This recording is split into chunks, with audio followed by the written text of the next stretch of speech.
Kalau orang mempertahankan IKN, kenapa dibangun? Oh, ini karena demi Jakarta, demi apa gitu loh. Ya, siapa sekarang yang dapat keuntungan? Ya para kontraktor. Yang hari ini mungkin berada dekat dengan kekuasaan, bukan rakyat. Jadi kami bicara tentang keadilan. Pemerataan itu tidak dengan memindahkan ibu kota. Pemerataan itu dengan mendistribusikan kota-kota itu menjadi kecil-kecil supaya semuanya dapat, ibarat kue gitu loh. Ibarat kita punya kue bolu di sini, ya kita pindahin ke sana, sama aja tetap bolunya hanya satu. Tapi harusnya bolu ini dibagi. Sumatera, ayo kita buat Green City, ya kan? Sulawesi, ayo kita buat. Ya, sehingga anggarannya besar. Tapi bayangin, kita bisa membangun sekolah-sekolah baru. Sekarang kan saya sedih, Bang. Guru-guru sekarang, ya. Saya kebetulan seorang rektor di perguruan tinggi. Saya melihat bahwa pemerintah saat ini, analisa pribadi saya adalah kurang peduli dengan aspek pendidikan kita ini. Nggak ada kebijakan. Saya dengar rapat di kabinet membahas tentang pendidikan kita gimana masa depannya ini. Nggak ada itu. Itu sibuk semua membahas investor, membahas bisnis. Tapi di DPR juga nggak ada. Iya, ya? Itu yang terjadi. Masalah kan sebenarnya kan kalau pemerintah dalam konteks ini kan bikin program. Kemudian menterinya kan RDP dengan DPR. Betul. Komisi 9 berapa? 9 atau berapa? 10 pendidikan.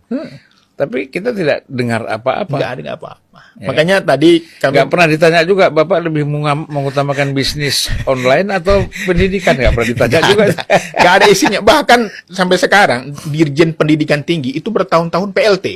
Di PLT kan. Ada apa? Ya. Artinya nggak serius ini pemerintah. Mungkin mau di pemilihan langsung juga nggak? Di PLT kan artinya kan kewenangannya terbatas. Artinya Dirjen Dikti ini tidak memiliki kewenangan, tidak bisa bekerja maksimal. Tapi nggak dibiarin aja. Nggak ada yang, cepat tuh pilih. Apa nggak ada orang terbaik, profesor doktor yang terbaik? Atau jangan-jangan dia takut ini. Kalau Dirjen Diktinya punya kuasa, jadi dia nggak punya kewenangan lain. Jadi kita melihat bahwa Pak Jokowi itu sih dia punya kelebihan kok. Dia punya prestasi, kita akui kok.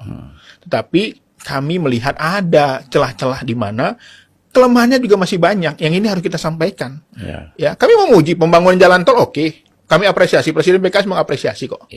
Tetapi dalam konteks pengelolaan COVID, oke. Tapi dalam konteks pendidikan sumber daya manusia, di era Pak Jokowi ini kita melihat agak ketinggalan. Jadi memang harus dinilai bahwa pandangan atau sikap PKS ini dalam kerangka demokrasi. Betul. Ya, ada kritik, ada koreksi. Betul. Daripada didiamkan nanti kejebur misalnya. Betul. Kan. Tapi kan problem di internal koalisi Amin ya. Gitu. Ini kan ada problem soal IKN ya. PKS tegas. Betul. Ya, menolak. Ya. Bahkan kalau menang nanti membatalkan. Ya. Betul kan? Ibu kota tetap di Jakarta, pembangunan dilanjutkan dengan pembiayaan yang lebih kecil. Dibuat pemerataan di tempat kota-kota bukan lain. Membatalkan ya. Bukan. Ibu kota tetap di berarti Jakarta. Membatalkan ibu kotanya. Ibu kotanya, pembangunannya bisa digunakan, dimaksimalkan. Yang sudah jalan dilanjutkan. Tetapi dengan pembiayaan yang tidak sebesar ini.